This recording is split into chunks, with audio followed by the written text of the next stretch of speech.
Mapagpalang oras po sa ating lahat.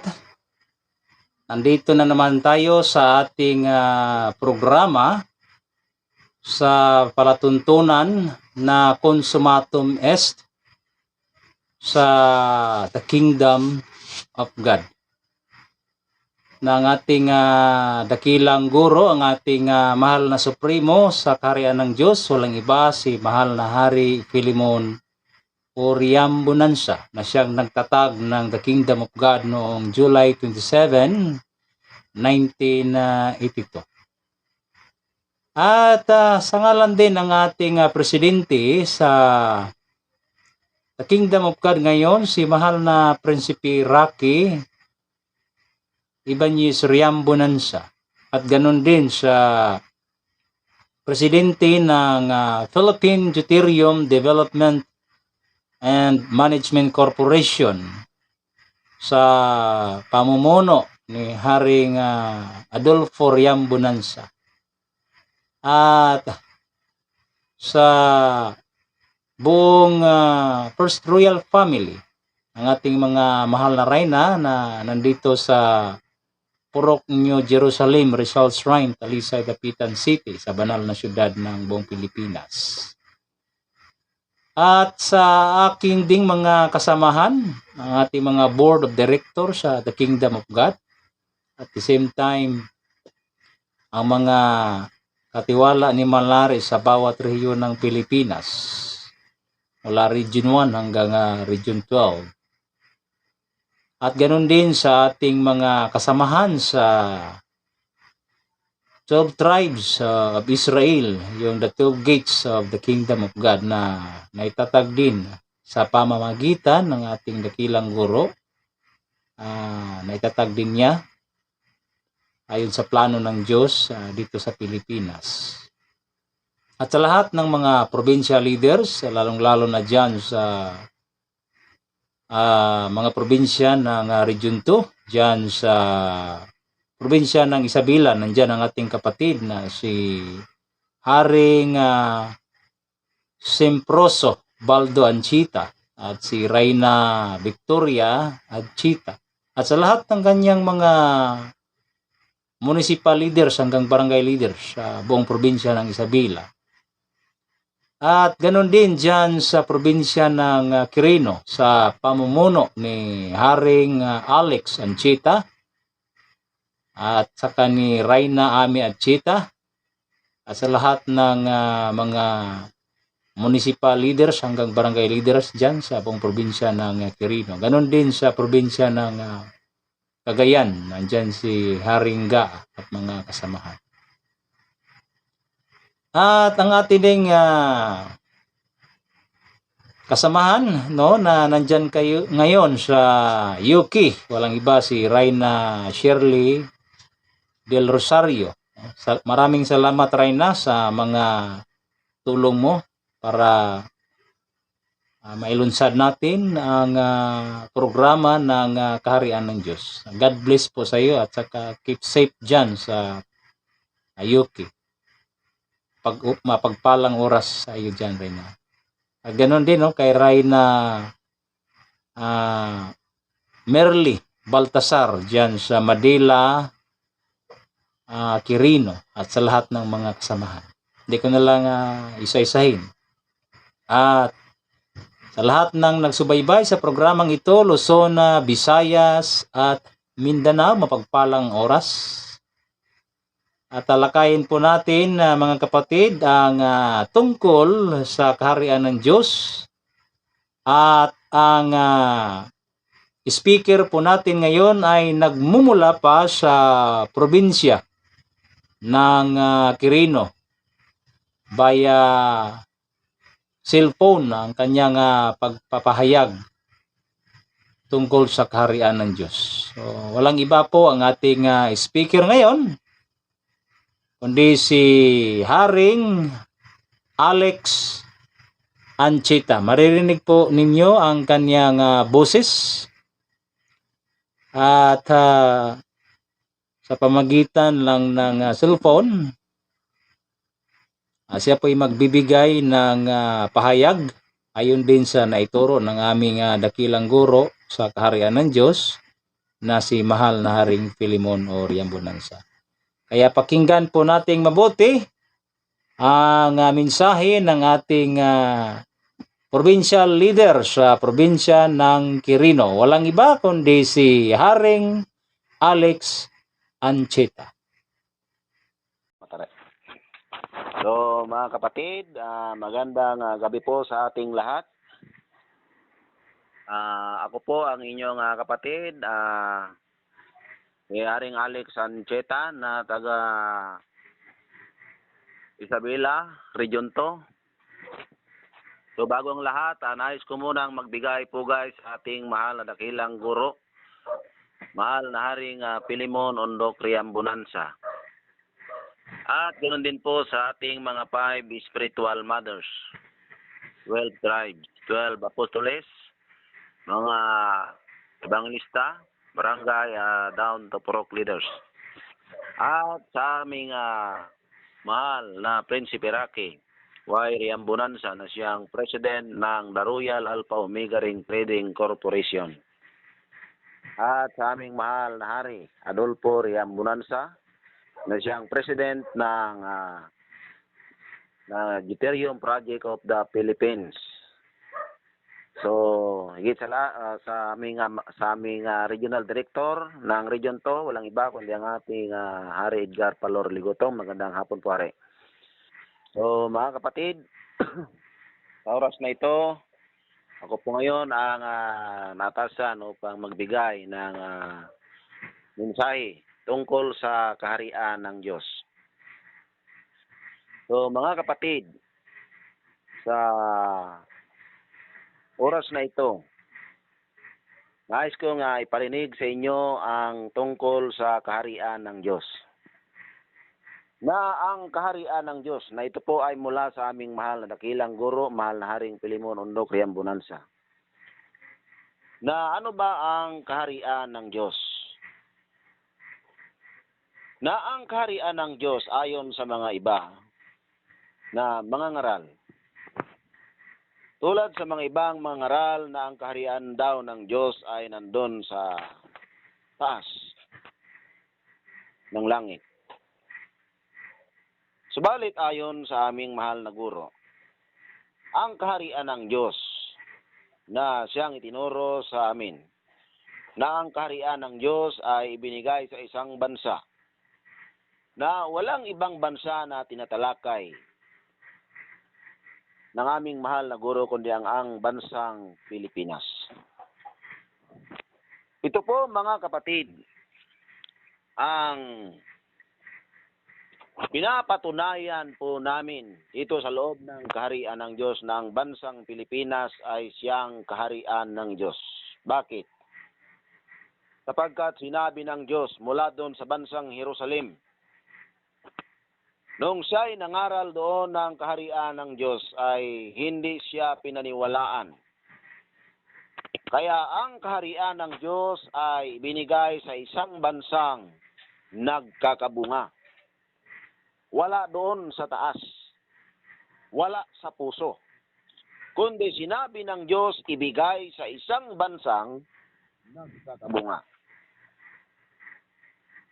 Kaya nga mga kapatid, hindi po ako mahihiya na sabihin sa inyo na ang kaharian ng Diyos na tinutukoy o tinatalakay ng Diyos.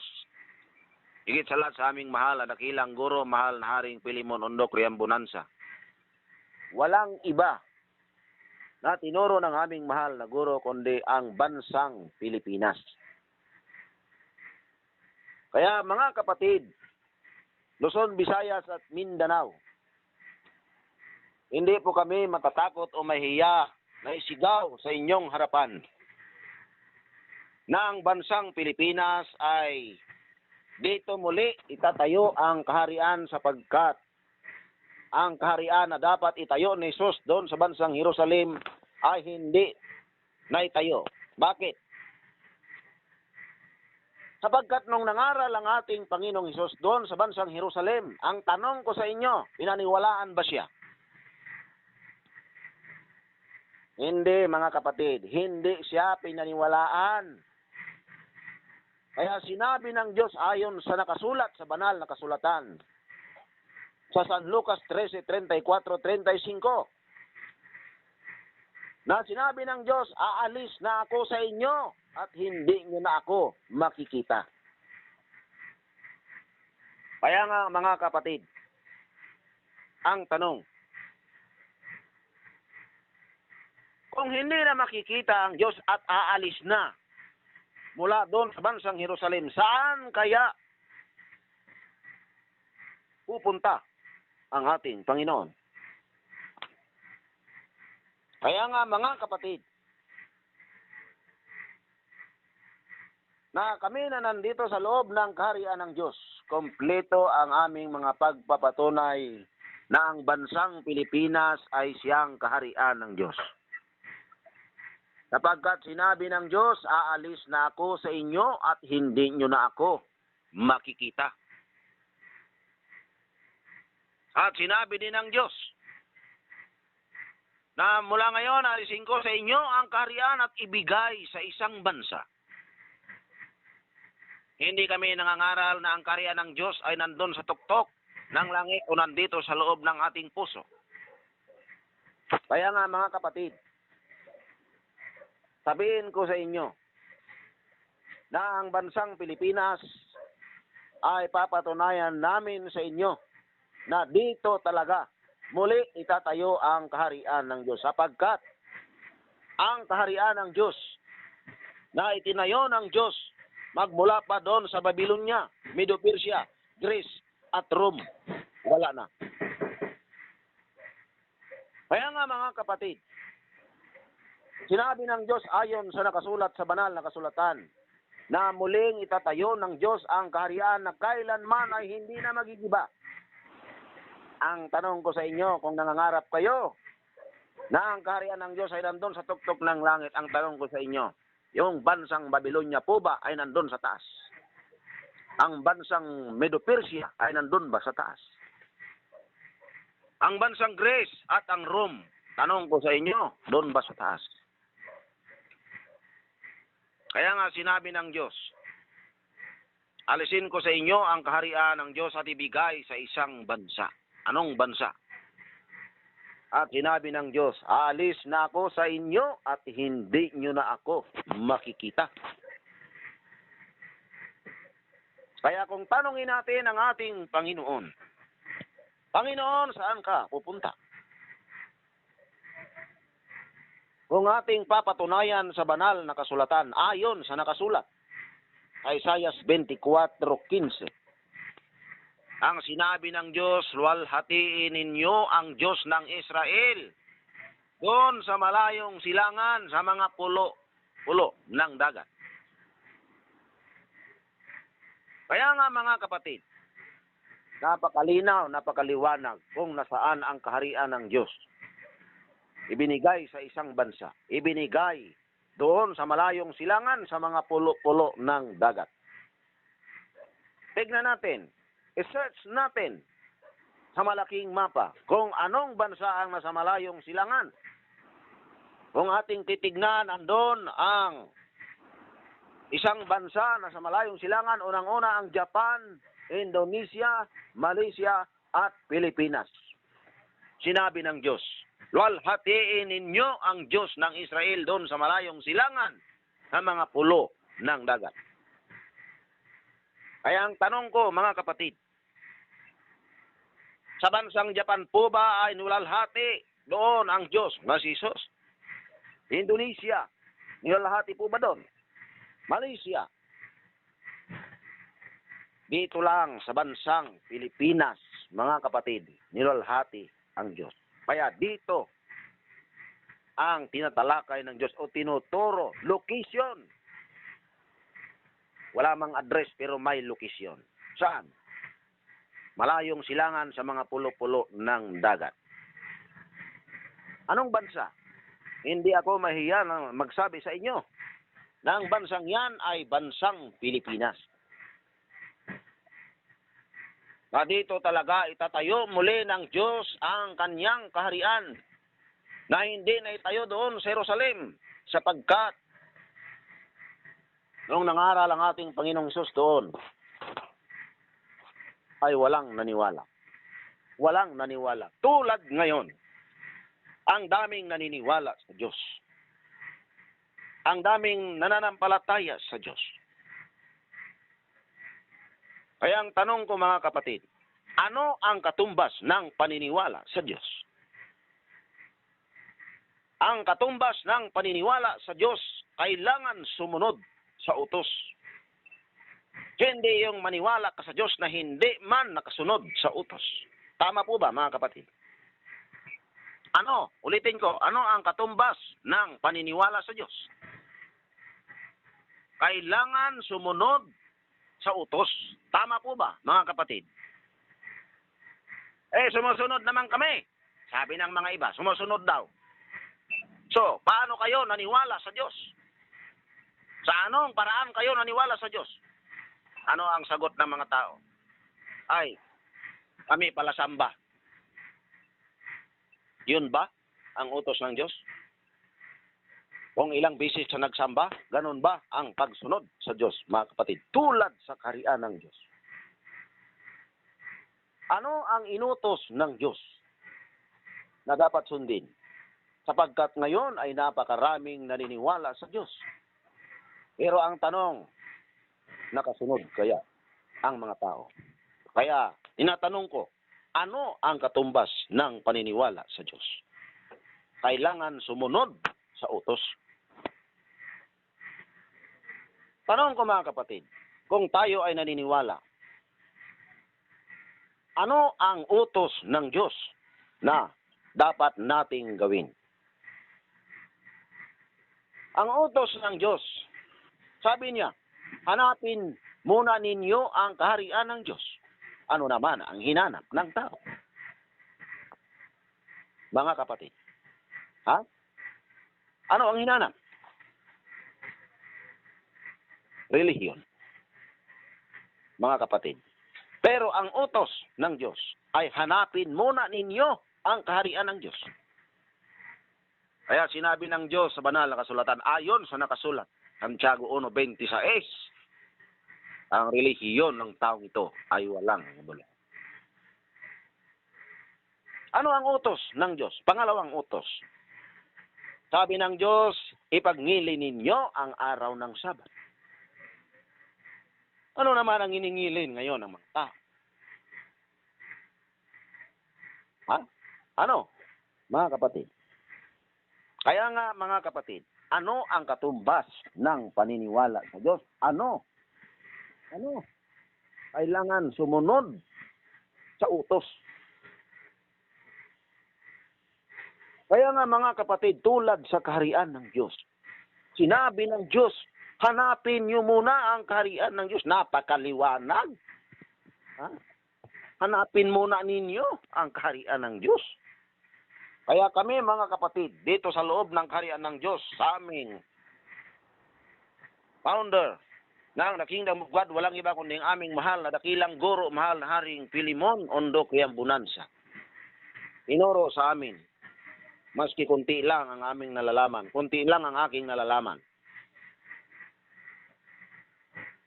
Inahayag ng aming mahal na guro ng bansang Pilipinas ay siyang kaharian ng Diyos ayon sa mga matibay na ebidensya sa banal na kasulatan. Binigyan kami ng 13 na pagpapatunay upang mapatunayan ng bansang Pilipinas ay siyang kaharian ng Diyos. Wala doon sa taas. Wala. Mga kapatid. Kaya nga mga kapatid, kung tanungin natin ang ating mga sarili, paano maging kaharian ng Diyos ang bansang Pilipinas kung ito nga ang kaharian ng Diyos? Yan ang dapat nating pag-isipan. Paano maging kaharian ng Diyos ang bansang Pilipinas? Anong programa ng Diyos upang matupad ang programa ng Diyos na itayo dito ang kaharian ng Diyos? Ang aming mahal na dakilang guro, mga kapatid, may programa sa buong daigdig. Ito ang tinatawag na Deuterium Project of the Philippines. Paano maging kaharian ng Diyos ang bansang Pilipinas? Sapagkat ito ay nakahula sa banal na kasulatan at higit sa lahat, pinatunayan ng aming mahal na dakilang guro.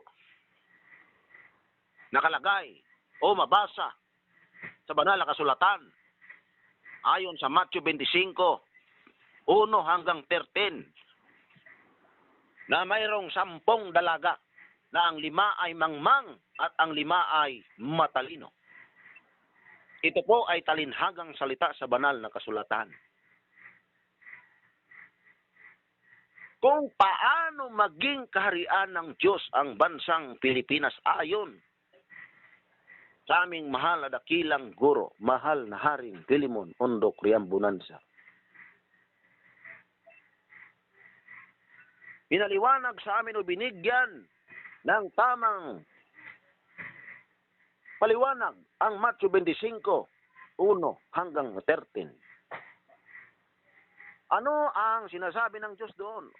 Sa banal na kasulatan, ang 5 mangmang at ang 5 matalino. Sipin nyo yan, mga kapatid. Ang 5 ay mangmang walang langis at ang 5 ay matalino may langis. Kaya ang tanong ko, paano maging kaharian ng Diyos ang bansang Pilipinas? Sapagkat ang kaharian ng Diyos na dapat itayo doon ni Jesus sa bansang Jerusalem ay hindi na natuloy. Bakit? Walang naniwala sa kanya doon. Wala. Kaya inalis doon ang kaharian at ibinigay sa isang bansa. Kaya mga kapatid, Luzon, Visayas at Mindanao, napakaswerte natin na ang bansa natin Pilipinas ay siyang pinili ng Diyos na pagtatayuan ng kaharian. Ayon sa banal na kasulatan, mga kapatid, sino-sino ang 5 mangmang na walang langis? Ayon sa aming mahal na dakilang guro, ang 5 mangmang na walang langis ay mga presidente sa Pilipinas. Ito po ay parables sa banal na kasulatan na hindi naintindihan ni numan, liban lang sa aming mahal na hari. Ang 5 mangmang na walang langis ay mga presidente sa Pilipinas para matupad ang nakasulat sa banal na kasulatan. Sino-sino ang mga presidenteng ito? Mga kapatid, ayon sa aming mahal na guro, dahil 5 ito, ang una, si Ramos. Mga kapatid, ang una ay si President Ramos. Ang kanyang plataforma sa Pilipinas ay Philippine 2000. Pangalawa, sa 5 mangmang na walang langis, si Gloria Arroyo. Ano ang kanyang naging plataforma sa Pilipinas? Ang tanong ko sa inyo, nagplataforma ba si Presidente Arroyo ng Ethereum? Wala. Kundi ang kanyang plataforma ay Philippine Job. Pangatlo, si ERAP. Ano ang plataforma ni ERAP? ERAP para sa mahirap.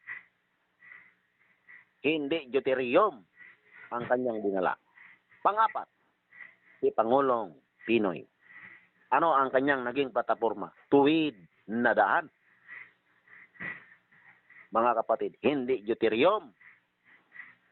Panglima, ngayon, sa kasalukuyan sa ating presidente na si Pangulong Rodrigo Roa Duterte. Mga kapatid, ang kanyang plataforma, drug on war. Siya ay pinili ng Diyos upang maglinis sa Pilipinas sapagkat ang hula ng Diyos sa banal na kasulatan ay hindi masira.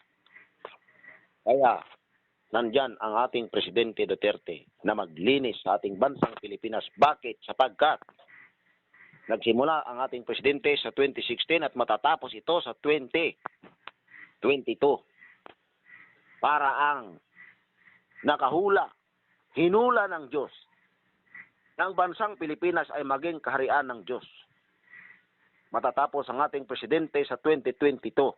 Kaya susunod na ang 5 dalagang mabait, may langis. Kailan? 2022, mga kapatid. Ano ang programa ng Diyos? Sa 5 presidente, ano ang kanilang programa? At higit sa lahat, ayon sa aming mahal na dakilang guro, mahal na Haring Pilimon Ondok Riambunansa,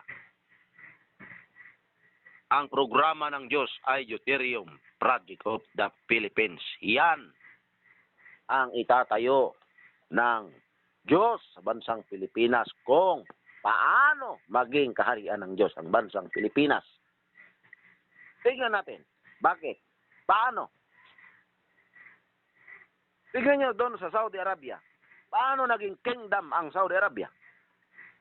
Kung ikumpara natin sa Pilipinas, tignan natin ang Pilipinas ngayon napakahirap.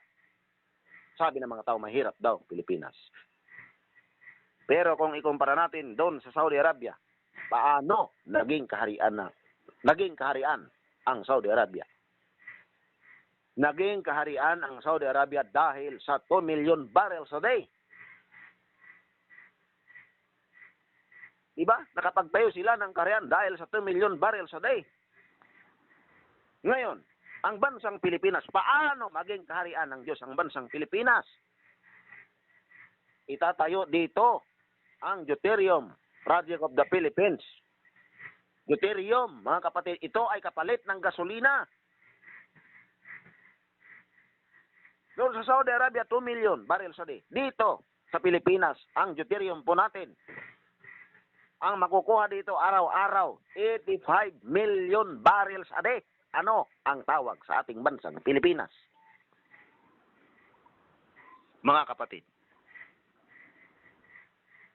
Kaya nga mga kapatid, huwag kayong magturo na ang kaharian ng Diyos doon sa taas. Mahirap yan. Mahirap. Dito sa loob ng kaharian ng Diyos, ayon sa aming mahal na dakilang guro, complete solution, complete implementation. Titulado na ang bansang Pilipinas ay siyang kaharian ng Diyos. Kompleto, detalye mga kapatid. Kaya nga, kung ating titignan, surihin, ano ang katumbas ng paniniwala sa Diyos? Sa anong paraan naniwala ang tao sa Diyos? Kailangan sumunod sa utos, mga kapatid, para hindi tayo matulad sa unang panahon. Sa panahon ni Noah, na ang mga tao doon ay hindi nakasunod. Ano ang ginawa ng Diyos? Nilipol ang mga tao doon, binaha. Sapagkat ang mga tao doon ay suwail. Ngayon, mga kapatid, kung tayo ay maging suwail, paano na? Nagpadala na naman muli ng pandemic. Mga kapatid, gusto ba nating maulit ang nakaraan? Kaya nga mga kapatid, Luzon, Visayas at Mindanao, hindi kami mahihiya o matatakot na ipagsigaw sa buong daigdig na ang bansang Pilipinas ay siyang kaharian ng Diyos. Ayon sa nakasulat sa banal na kasulatan. Revelation, Genesis to Revelation, kompleto solusyon, mga kapatid. Kaya nga mga kapatid, sa oras na ito, ako po ay nagpapasalamat sa lahat at higit sa lahat sa aming mahal na dakilang guro, mahal na Haring Pilimon Ondok Riambunansa at sa aming mahal na Prinsipe Rocky Y. Riambunansa at sa aming mahal na Hari Adolfo Riambunansa at sa aming Regional Director ng Region 2, walang iba kundi ang aming Hari Edgar Talor Ligutong. Kami po ay nagpapasalamat sa oras na ito sapagkat ang kaalaman na ibinigay ng aming mahal na dakilang guro ay kompleto solusyon. Hindi ako mahihiya o matatakot na ipagsigaw sa inyo ng bansang Pilipinas ay siyang kaharian ng Diyos. Maski tawagan ninyo ako sa aking number. Ipaliwanag ko sa inyo. Bigyan ko kayo ng mga pagpapatunay ng bansang Pilipinas ay siyang kaharian ng Diyos. Kaya nagpapasalamat po kami sa aming mahal na dakilang guro, mahal na Haring Pilimon Ondok Riambonansa, na binigyan ako ng konti lang na pagkaunawa tungkol sa plano ng Diyos sa daigdig. Mga kapatid. Kaya nga mga kapatid, sa gabing ito, sa oras na ito, ako ang inyong kapatid, Haring Alex Ancheta, na sumisigaw sa inyong harapan. Ano ang aking sinisigaw sa inyo? Sinisigaw po namin ng bansang Pilipinas ay siyang kaharian ng Diyos. Wala doon sa tuktok, wala sa puso. Huwag kayong maniwala sa mga sabi-sabi lang dyan, mga kapatid.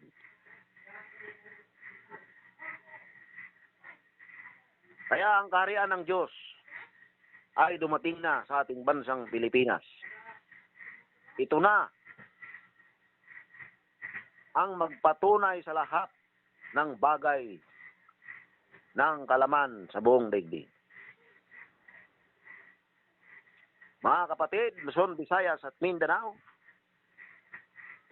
ako po ang inyong kapatid, Haring Alex Ancheta, na sumisigaw sa inyo, na pinagsigawan ko sa inyo ng bansang Pilipinas ay siyang kaharian ng Diyos. Kaya mga kapatid, maraming salamat sa inyong lahat. At higit sa lahat, sa aming mahal na dakilang guro, mahal na Haring Pilimon Ondok Riambonansa, at sa aming mahal na prinsipe, Rocky Y. Riambonansa, at sa aming mahal na Hari Adolfo Riambonansa, at sa lahat ng mga apostolis,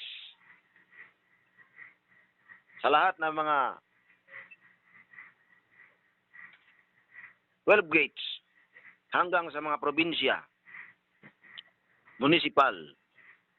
At binabati ko rin po ang lahat ng mga leader sa province of Quirino, region to, na pinamumunuhan po ng aming mahal na Hari Edgar Palor Ligutom ng region to. Ako po ay nagpapasalamat sa lahat sapagkat binigyan po tayo ng konting panahon upang makapagsigaw dito sa radio station. Inuulit ko mga kapatid, ano ang katumbas ng paniniwala sa Diyos? Sa anong paraan tayo naniwala sa Diyos? Kailangan sumunod sa utos. Mga kapatid, Luzon, Visayas at Mindanao, maraming salamat po sa inyong lahat. Nulit ko at higit sa lahat sa aming mahal na dakilang guro, mahal na Haring Pilimon Ondok Riambonansa. So, Haring Edgar, maraming salamat po sa inyo sa oras na ito. Haring. Maraming salamat din, Haring Alex. Yan po ang ating provincial leader sa probinsya ng Quirino, si Haring Alex Ancheta.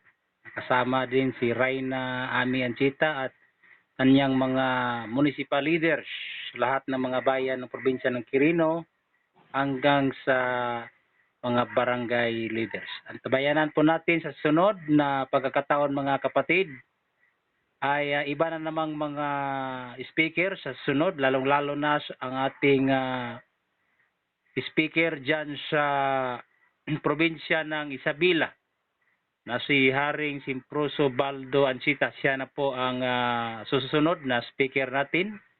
sa pagpapahayag tungkol din po sa kaharian ng Diyos. Hanggang sa muli, sa ngalan ng ating dakilang guro, mahal na Haring Philemon Oriam Bonanza, at sa ating presidente sa The Kingdom of God, si mahal na Prinsipe Rocky Riam Bonanza, ganun din sa presidente ng Philippine Deuterium Development and Management Corporation, si Haring Adolfo Riam Bonanza, at sa lahat-lahat ng mga kasamahan sa buong puwersa ng kaharian ng Diyos.